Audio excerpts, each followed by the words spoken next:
2026 T20 ప్రపంచ కప్లో భారత్తో మ్యాచ్ను బహిష్కరిస్తామని పాకిస్తాన్ ప్రభుత్వం ప్రకటించింది.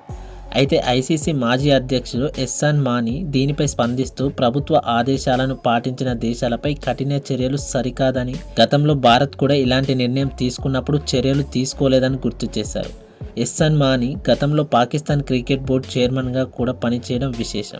ఈ పరిమాణంపై ఐసీసీ దృష్టి సారించింది. ఐసీసీ టీ20 వరల్డ్ కప్ 2026లో భారత్తో జరిగే కీలక మ్యాచ్ను బాయ్కాట్ చేస్తామని పాకిస్తాన్ ప్రభుత్వం ప్రకటించిన విషయం తెలిసిందే. ఈ నేపథ్యంలోనే పాకిస్తాన్పై ఐసీసీ ఎలాంటి కఠిన చర్యలు తీసుకోలేదని అభిప్రాయం వ్యక్తం చేశారు. ఐసీసీ మాజీ అధ్యక్షుడు ఎహ్సాన్ మానీ గతంలో పాకిస్తాన్ క్రికెట్ బోర్డు చైర్మన్గా కూడా పనిచేసిన మానీ ప్రభుత్వ ఆదేశాలను అనుసరించిన దేశాలపై చర్యలు తీసుకోవడం సరికాదని స్పష్టం చేశారు. ఫిబ్రవరి 15న శ్రీలంకలో జరగాల్సిన భారత్-పాకిస్తాన్ మ్యాచ్కు పాకిస్తాన్ జట్టు హాజరు కాదని ప్రభుత్వం ప్రకటించింది. ఈ నిర్ణయానికి స్పష్టమైన కారణం చెప్పకపోయినా బంగ్లాదేశ్కు మద్దతుగా ఈ నిర్ణయం తీసుకున్నట్లు క్రికెట్ వర్గాలు భావిస్తున్నాయి. భద్రతా కారణాలతో భారత్లో మ్యాచ్లు ఆడలేమంటూ బంగ్లాదేశ్ కోరగా ఐసీసీ తిరస్కరించడంతో ఆ దేశాన్ని టోర్నమెంట్ నుంచి తొలగించింది. దీనిపై నిరసనగా పాకిస్తాన్ ఈ నిర్ణయం తీసుకున్నట్లు తెలుస్తోంది.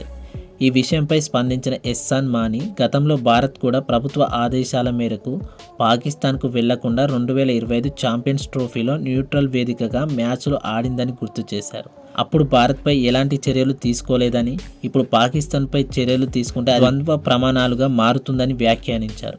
ఒక దేశం ప్రభుత్వ నిర్ణయాన్ని అనుసరిస్తే ఆ దేశాన్ని శిక్షించడం సరికాదని ఆయన అభిప్రాయపడ్డారు. అయితే మానీ వ్యాఖ్యలపై క్రికెట్ వర్గాల్లో భిన్నాభిప్రాయాలు వ్యక్తమవుతున్నాయి. 2025 ఛాంపియన్స్ ట్రోఫీలో భారత్ పాకిస్తాన్కు వెళ్లకపోయినా యూఏలో జరిగిన మ్యాచ్లలో పాల్గొంది. కానీ ప్రస్తుతం పాకిస్తాన్ న్యూట్రల్ వేదికగా అయిన శ్రీలంకలో కూడా భారత్తో ఆడేందుకు నిరాకరిస్తోంది.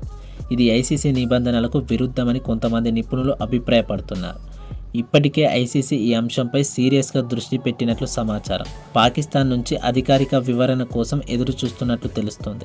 ఒకవేళ బాయ్కాట్ను అధికారికంగా ప్రకటిస్తే పాయింట్లు కోల్పోవడం, ఆర్థిక జరిమానాలు లేదా ఇతర కఠిన చర్యలు ఎదురయ్యే అవకాశం ఉందని విశ్లేషకులు అంటున్నారు. ఈ వివాదం నేపథ్యంలో టీ20 వరల్డ్ కప్లో భారత్-పాకిస్తాన్ మ్యాచ్ జరుగుతుందా లేదా అన్నది ఇంకా స్పష్టతకు రాలేదు. అభిమానులు మాత్రం ఈ హైప్ వోల్టేజ్ మ్యాచ్ కోసం ఆసక్తిగా ఎదురు చూస్తున్నారు. రాబోయే రోజుల్లో ఐసీసీ తీసుకునే నిర్ణయం పాకిస్తాన్ క్రికెట్ భవిష్యత్తుపై కీలక ప్రభావం చూపే అవకాశం ఉంది.